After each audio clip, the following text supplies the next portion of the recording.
Face the narcissist with these words, witness the collapse and the final goodbye. Psychologists have long observed that narcissists exist in a world constructed entirely around themselves, a psychological bubble where only their needs, achievements, and image truly matter.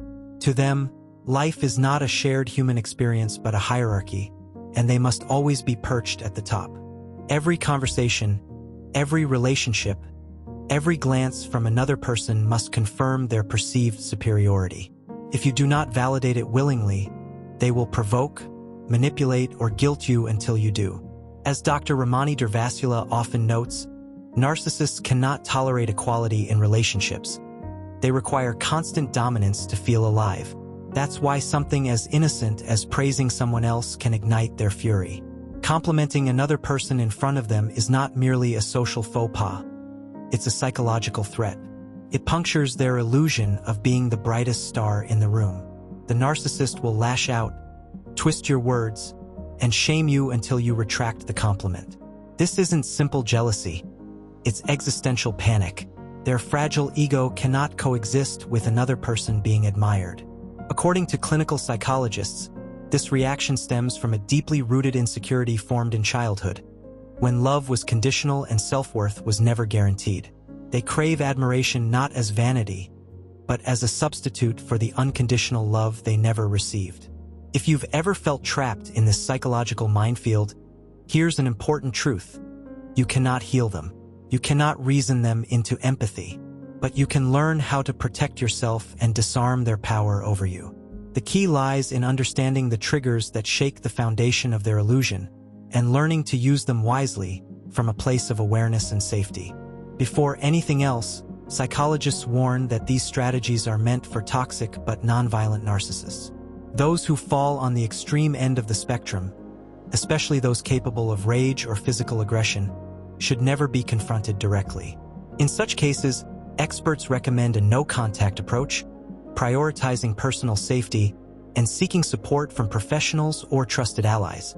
Confrontation without protection can be dangerous because it threatens their psychological armor, and when that armor cracks, narcissistic rage can explode.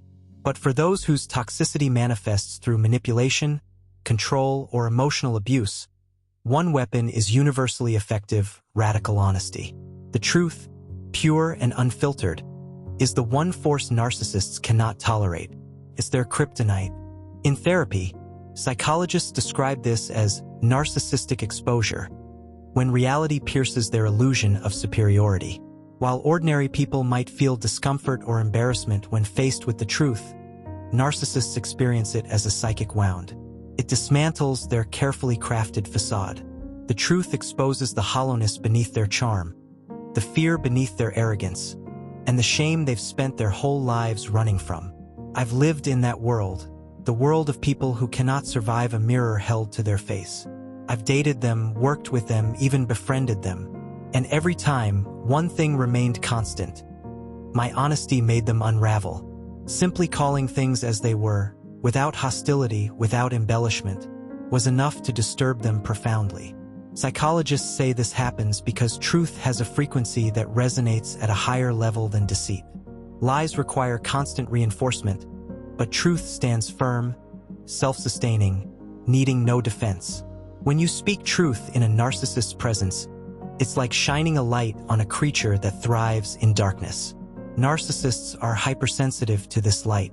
They can't fully understand what bothers them, but they feel it, that disquieting vibration of authenticity that threatens to unmask them. Their reaction is often defensive or explosive. Some will try to gaslight you into silence. Others will flee, retreating into self-pity or rage. Either way, you will witness the moment their facade begins to crack. And that is why truth, though simple, is powerful beyond measure.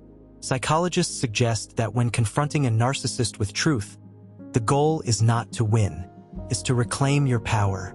You're not fighting to convince them, you're freeing yourself from their illusion. That's why grounding exercises, journaling, and therapy are crucial during this process. Writing out your experiences helps you process emotions safely, reinforcing clarity over confusion.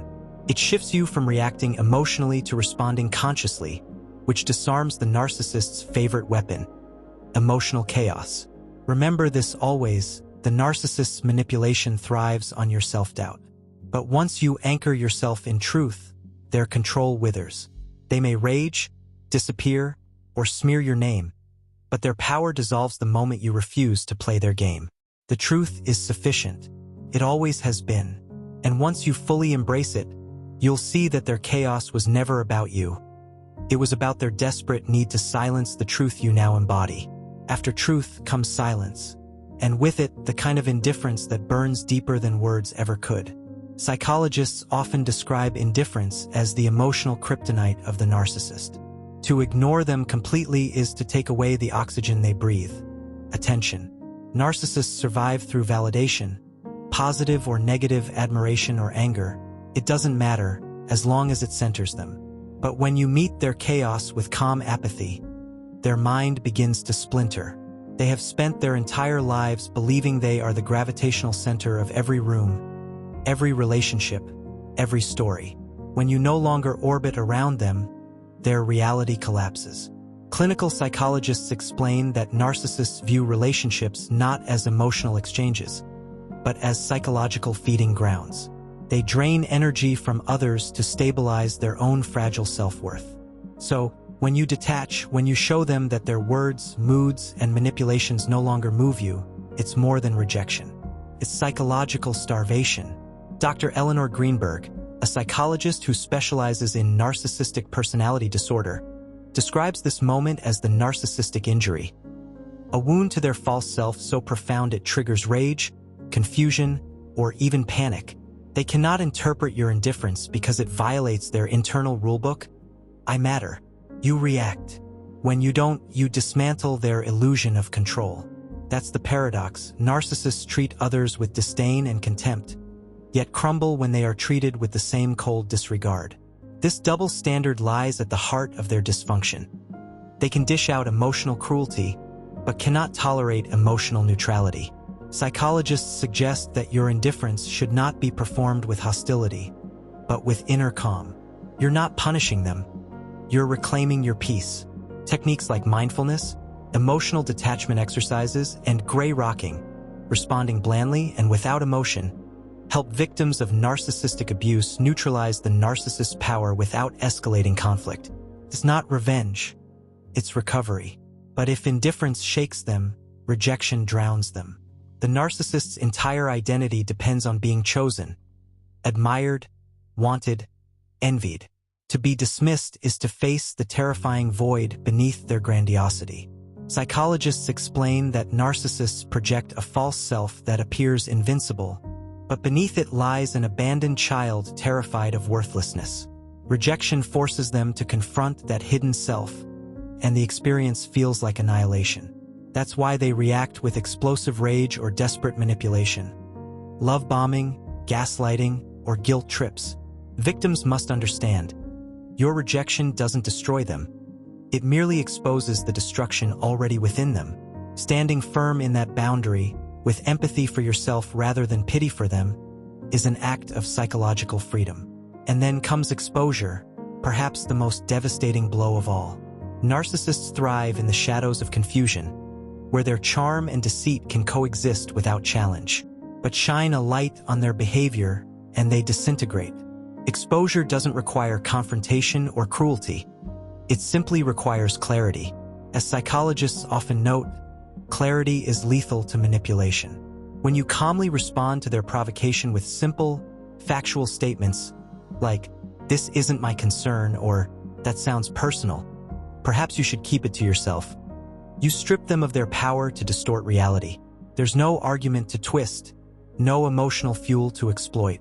You've just held up a mirror, and they hate what it reflects. This method works because narcissists rely on plausible deniability to sustain their social image. When you reveal their cruelty or dishonesty in subtle, public ways, through calm truth rather than accusation, they lose control of the narrative. Their charm fades, and others begin to see what you've endured in silence. Psychologists describe this as social exposure trauma for narcissists. It triggers intense shame, which they'll mask with rage or victimhood, but the damage is done. Your calmness, your refusal to engage in their emotional theater, is proof of your power. However, exposure isn't always external. Sometimes the most powerful exposure happens quietly, when you simply let them reveal themselves. By maintaining composure and asking direct, innocent questions, "Why do you think that happened?" Or, "Can you explain that more clearly?" You invite them to unravel in front of others. Narcissists cannot bear accountability. The moment truth corners them, they retreat into deflection or denial, and everyone sees it. The best part? You never had to raise your voice. Finally, there is a tactic so subtle yet so piercing it chills the narcissist to their core: awareness. When a narcissist realizes that you see through them, that their mask no longer deceives you, it triggers a deep, primal fear. Psychologists say this is because their false self depends on illusion. Your awareness is the mirror they cannot break. The moment they sense, that you've decoded their games, their insecurities, their manipulation, they lose their footing. They might not show it immediately, but beneath the facade, panic brews. To them, being seen is being stripped bare, and few things terrify them more than exposure without control. The way you carry yourself, your silence, your steady gaze, your grounded energy, communicates this awareness far more powerfully than words ever could. Therapists often call this the knowing stance. It's the psychological equivalent of saying, "I see you, and I am no longer afraid." This nonverbal recognition disrupts the narcissist's entire psychological system. They begin to feel naked in your presence, their manipulations clumsy and transparent. And that sensation, the loss of control, is unbearable to them. In the end, psychologists emphasize that these techniques are not about revenge or dominance. They are about liberation.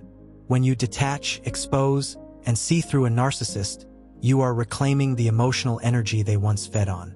You're breaking the spell. Healing from such a dynamic requires patience, self-compassion, and often therapy to rebuild your sense of identity, which the narcissist worked so hard to erode. But once you learn these tools, indifference, rejection, exposure, awareness, you stop being the target. You become the mirror that reflects truth. And for the narcissist, truth is the one thing they can neither control nor survive.